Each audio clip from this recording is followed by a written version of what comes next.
Vicky Hamilton here with Anthony Ausgang, Surrealism Catman. That's right. I'm the cat painter and the surrealist. So, tell me how you got started in this biz. Well, I got started because I really believed that art could change things, and I had a sort of punk attitude, and I didn't like society much, and most of the people I met I thought I was assholes. So I really wanted to change things, and I went to art school, and I really did get the impression that there was a certain power to art, that if I could harness it, I'd be able to affect some kind of social change. So do you still believe that art can change the world? No, I don't, actually. I don't think so. No? No, I think there's too many. The forces now are too strong to really have any effect.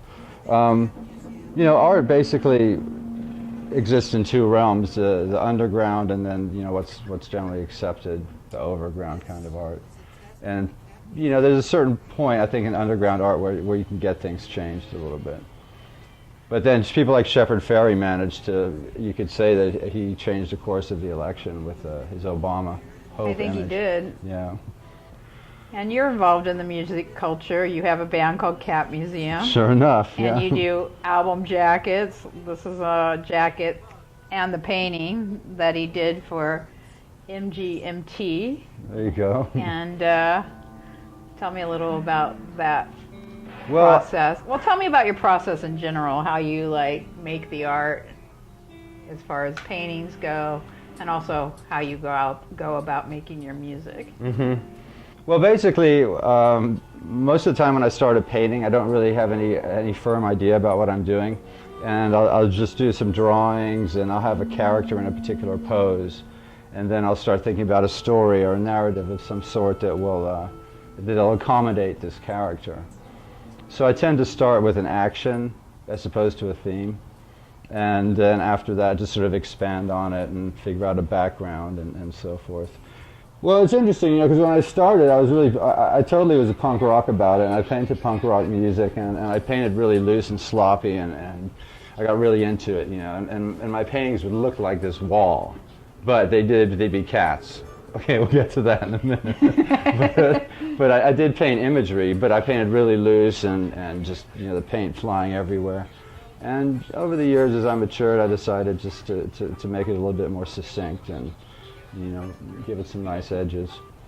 Tell me about Cat Museum. Well, it's interesting, I think the creative urge can be manifested in so many different ways, and for years I really got it all out of me in painting.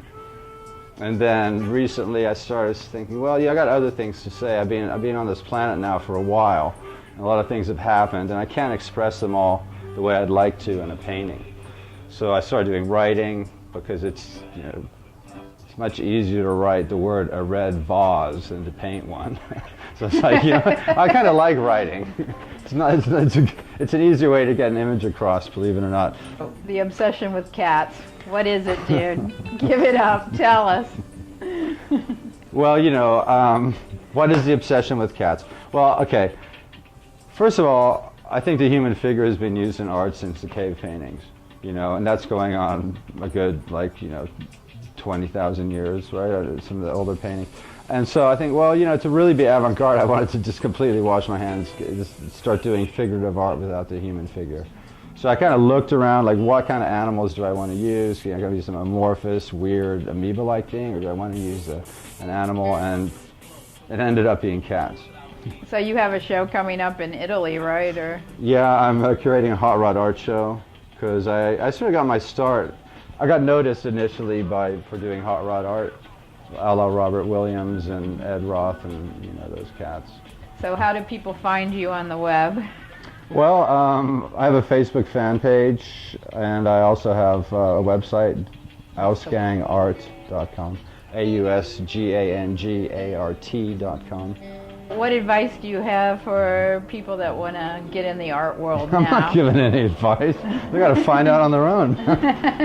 What advice? I know the best advice I would have really is just to be respectful and polite, completely open.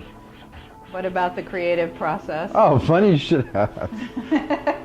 Okay, seriously. Okay, I'm not a Godhead, but I find it interesting that the fifth word in the Bible is created. In the beginning, God created, right? So the creative act is associated with the divine in a way, right? And once you get thinking that way, the church began to restrict that kind of art that could be made. God's the only one who can do this creative stuff, right? It's not, you're not allowed to. You can go out and till the fields, raise a family, go to church, but creativity is the province of the divine, right? And so music was used for hymns, art was used for paintings in the churches and so forth. And it wasn't until it became secular and it was freed from the church that I think creativity, at least in the visual arts and even in music, was suddenly given free rein to be whatever it wanted. So, Vicky Hamilton here, signing off with Anthony Ausgang and Aesthetic Vlog. Catch you next time.